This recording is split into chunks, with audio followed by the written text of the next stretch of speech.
Hadirin sekalian yang berbahagia, bayangkan suasana saat itu. Nabi Ibrahim mendekati Ismail. Beliau bukan berbicara sebagai hakim atau pemimpin, melainkan sebagai ayah yang hatinya sedang hancur lebur. Suaranya pasti bergetar, matanya pasti berkaca-kaca saat beliau mengucapkan kalimat, "Wahai anakku, aku bermimpi harus menyembelihmu." Kalimat itu seakan merobek seluruh isi dada Ibrahim. Bagaimana mungkin tangan yang biasa menggendong, mengelus dan mencium anaknya harus bergerak untuk memotong lehernya?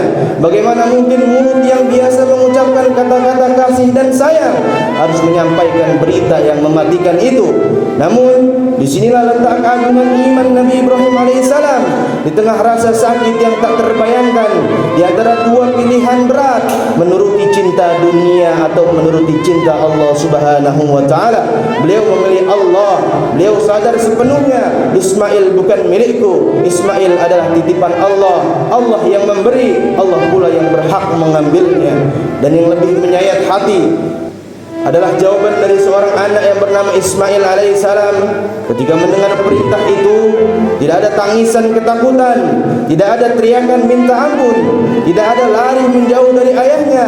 Di usianya yang masih muda, jiwa Ismail jauh lebih besar dan lebih mulia dari usianya.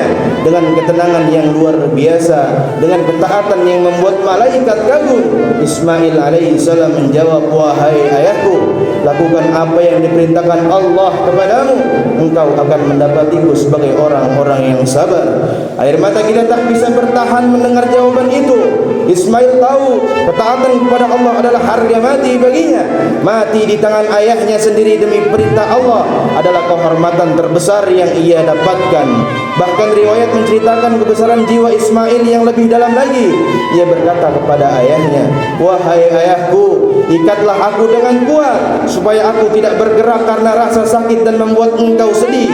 Pertajamlah pisaumu supaya cepat selesai dan aku tidak merasa terlalu lama menanggung sakit. Dan wahai ayahku, alihkanlah wajahmu dariku supaya engkau tidak melihat wajahku, dan kasih sayangmu tidak melemahkan tekadmu karena Allah Subhanahu wa taala." Betapa mulianya hati anak ini.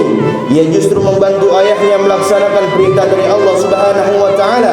Ia justru meringankan beban hati ayahnya, padahal nyawalah yang menjadi taruhannya. Maka berangkatlah ayah dan anak itu ke lembah yang sunyi, jauh dari pandangan manusia. Di tempat yang sepi itu, di bawah langit yang hening, terjadilah peristiwa paling agung dalam sejarah keimanan. Nabi Ibrahim meletakkan Ismail di atas tanah, membaringkannya. Pisau tajam sudah di tangan, hatinya menangis, jiwanya berdarah, namun imannya tegak lurus. Tangan ayah itu bergerak gemetar, bukan karena takut, melainkan karena cinta yang begitu besar. Namun ketaatannya jauh lebih besar lagi.